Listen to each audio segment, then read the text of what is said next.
మన పేట్ బషీరాబాద్ పోలీస్ స్టేషన్లో ఒక ఎఫ్ఐఆర్ రిజిస్టర్ అయింది 684/2026. ఈ రోజే నాకు ఆర్డర్స్ వచ్చింది ఈ కేసుకి రిజిస్ట్రేషన్కి సూపర్విజన్ చేయడానికి. అందుకే నేను ఈరోజు పేట్ బషీరాబాద్ పోలీస్ స్టేషన్ వచ్చాను. ఇప్పుడు మన ఏసీపీ గారుతోటి అండ్ ఎస్హెచ్ఓ గారుతోటి ఇప్పటివరకు కేసులో ఏమేమి ఇన్వెస్టిగేషన్ జరిగింది, ఇది 8th మన దగ్గర రిజిస్టర్ అయింది. ఇప్పుడు ఇప్పటివరకు ఏమేమి జరిగింది, ఇంకా ఏం చేయాలి ప్రాపర్గా ఇన్వెస్టిగేషన్ చేయడానికి అన్నీ మేము డిస్కస్ చేశాము. ఒక ప్లాన్ ఆఫ్ యాక్షన్ డ్రాఫ్ట్ చేశాము.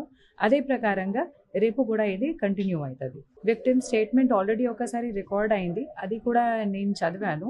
ఇంకా ఫర్దర్గా మేము ఇంకా దీనిలో కొన్ని ఇన్ఫర్మేషన్ ఇంకా మనకు కావాలి.